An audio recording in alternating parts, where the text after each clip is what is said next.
देश में अच्छे दिन आएगा, మోడీ आएगा, अच्छे दिन आएगा. ఇదే अच्छे दिन. అటు రైతుల నోరు కొడుతున్నారు, ఇటు ప్రయాణికుల నోరు కొడుతున్నారు. ప్రయాణికులు ఏమి ఎక్స్పెక్ట్ చేస్తారు? కొత్త రైళ్లు కావాలి, కొత్తగా మాకు అవకాశాలు రావాలి. బస్సులలో పోతుంటే యాక్సిడెంట్లు అవుతున్నాయి.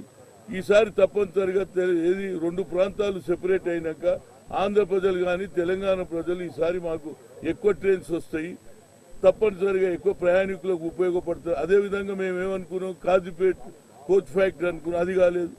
బీబీనగర్ టు ఏది నడుకూడు కొత్త రైలు వేస్తే, కొత్తగా రాకపోకలు ఉంటే కొత్త ట్రైన్స్ వేస్తే ప్రజలకు ఉపయోగపడుతుంది, సమయానికి గ్రామానికి చేరుకుంటామని అనుకున్నాం. అదేవిధంగా బెంగళూరు మొన్న చూసినారు మీరు, బెంగళూరు నుంచి వచ్చే బస్సు పూర్తిగా అందులో బస్సులు ఉన్న వాళ్ళందరూ కాలి చనిపోయారు.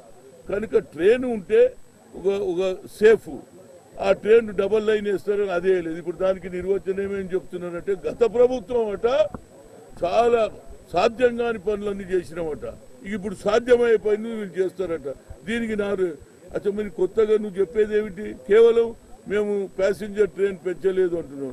ప్యాసింజర్ పెంచేదేంద్ర బాబు, రావడం 15% పెంచిన, ఇక పెంచేదేమో మళ్ళీ పెంచుతావా? ఇంత ఇది కేవలం ఐవాష్ ఇది బడ్జెట్. ఇది ఏ ప్రయాణికులకు కూడా లాభం లేని బడ్జెట్.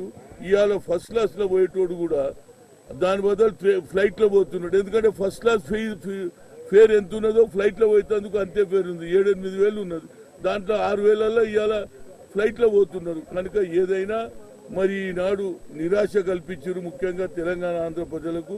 దానికి ఒక నిర్వచనం మేము ఏ రాష్ట్రానికి కేటాయించలేదు. ఎందుకంటే ఒక రాష్ట్రం ఇస్తారట, ఇంకో రాష్ట్రం కోపం వస్తుందట, దాని గురించి ఇవ్వలేదు. ఈ బడ్జెట్లో అన్ని 4 రెట్లు ఇచ్చి పూర్తిగా చేసిన తర్వాత కొత్త దాంట్లో మళ్ళీ మా కాజీపేట వస్తుందా, బెంగళూరు డబల్ లైన్ వస్తుందా, నడుకూడు డబల్ లైన్ వస్తుందా? ఈ విధంగా మరి ప్రజలు ఏదైతే ఎక్స్పెక్టేషన్ చేసిరో కొత్త ప్రభుత్వంలో నరేంద్ర మోడీ ఆయగా వచ్చేది నాయగా, దానికి నిరాశ నిస్పృహ ఉంది. స్పెషల్లీ వెనుకబడిన ప్రాంతమైన తెలంగాణ ప్రజలకు తీరని మోసం జరిగింది అనేది నా ఉద్దేశం.